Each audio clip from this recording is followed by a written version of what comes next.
because that's the reason to leave home. We keep leaving the security of our homes to enter tents.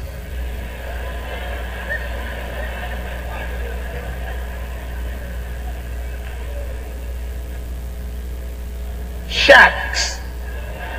Shacking up.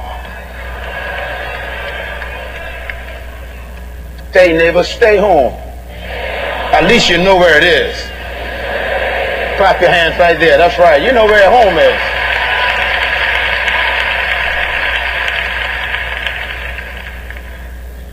Now watch this. Verse 6. So they are no longer two, he says, but one. Therefore, what God joins together, let no ex, old boyfriend, old girlfriend, or lawyer put asunder.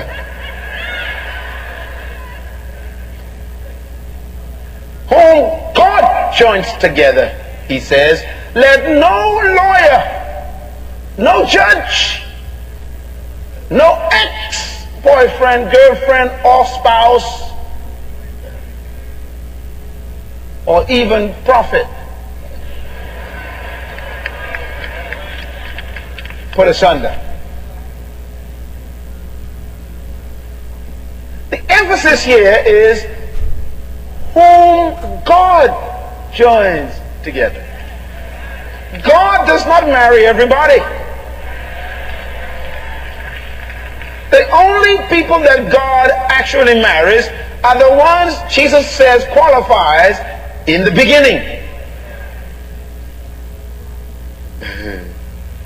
So every marriage that is not in the beginning qualification is married by the state.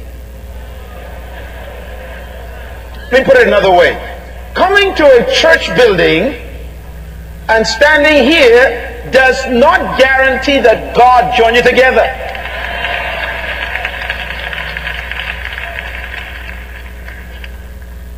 Most of the marriages that I have seen in churches should not have been done in churches. They should have gone to the downtown registrar office and let some legal person just kind of speak over them. Why? Because if they join you together, when you're ready, they can put you asunder. Let me prove how that's so crazy. You come before God, you say, to get married, but then you go before the lawyer and the judge to get divorced. That's confusing to me.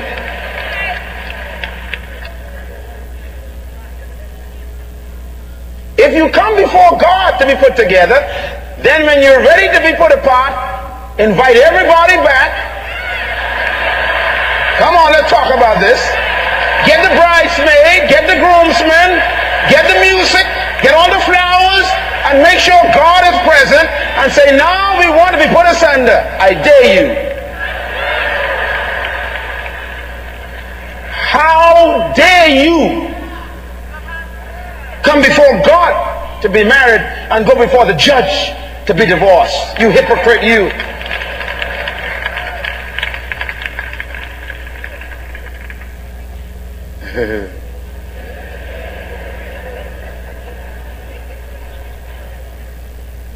I have a suggestion. Whenever you are about to print your wedding invitations, put on the bottom, and if we plan to get a divorce, keep this invitation.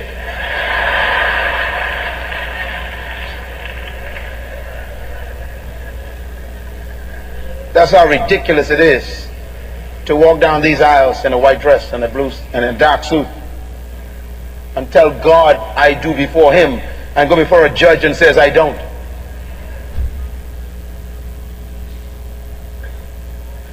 Verse 9. Anyone who divorces his wife except for marital unfaithfulness and marries another woman commits adultery. She said, look, I didn't create divorce. I don't agree with it. He says, but at least I'll give you a standard. The standard is you shouldn't even think about divorce unless the other party has violated the marriage bed. In other words, the only qualification God allowed for you to do what you invented was sexual corruption. Now, why does he use the word adultery? I'm going to give you a quick lesson. According to Jesus, there's no other grounds for divorce. You can't say, well, I don't love him anymore. I don't love her anymore. It doesn't qualify for divorce. Or we outgrew each other. Still ain't qualified. Or I got saved. Still ain't qualified.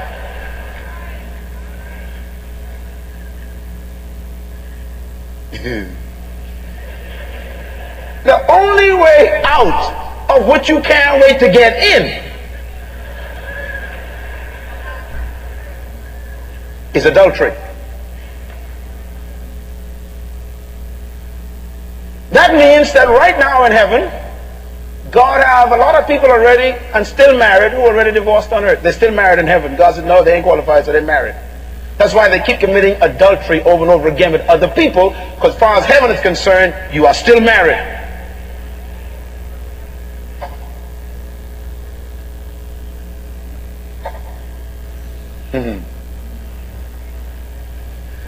Let me give you another challenge. If you get married, listen carefully, this is scriptural standard now, not religious standard. Because religion, they makes their own standard. Christianity is a religion, it makes its own standard. I'm talking about the Bible now, the kingdom. The kingdom says, if you marry a person and you decide to separate, you cannot marry anybody else, no matter how long as that other person does not commit adultery. So a lawyer and a judge cannot destroy a marriage in God's kingdom. The only one that can destroy a marriage in God's kingdom is an adulterer.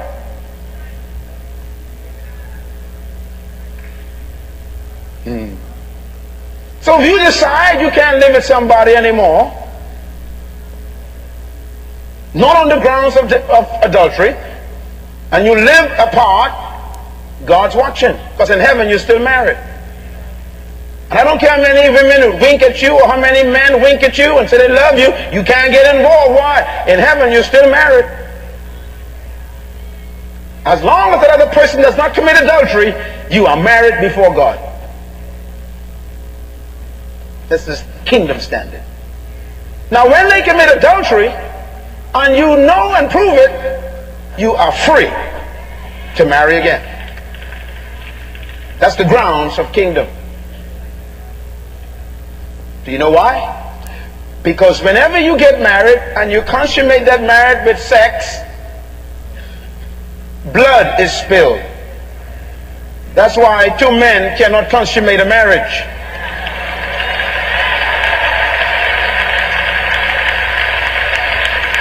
And that is why two women cannot consummate a marriage. Why? There's no blood covenant possible.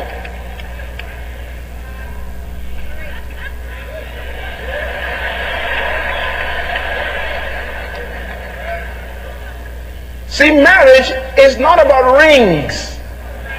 In San Francisco, they keep putting rings. It ain't about rings. It's about blood. Oh, you don't understand. It's about blood. That's why the Bible talks so much about the blood. Because the blood is the foundation of both life and death. Life and death is in the blood.